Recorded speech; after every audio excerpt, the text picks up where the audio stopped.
కాలుకు చిక్కి జల్లు. యాక్చువల్గా చెప్పాలనుకున్న స్టేట్మెంట్ ఏంటంటే అది కాలుకి చిక్కి జల్లు పడుతుంది కానీ చెప్పి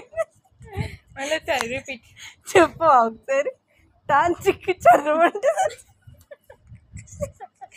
తాను చిక్కి చర్రైంది.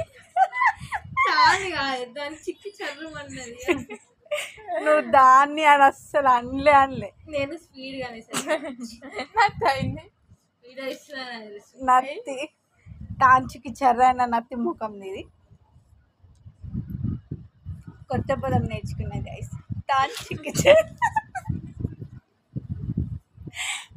తాంచుకి చర్రు కాలికి కానీ ఎలుక కానీ ఏదైనా చిక్కుకొని జల్లు మంది అనే కేసులో మీరు తాంచుకి చర్రు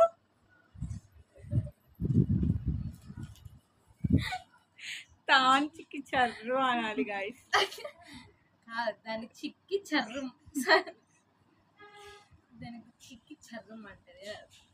చర్రు అంటే ఏంటి చెప్తారు కొంచెం. చర్రు అంటే ఒక రబ్బర్ బ్యాండ్ తీసుకుని రబ్బర్ బ్యాండ్ దాన్ని జల్లు అంటారమ్మా. రబ్బర్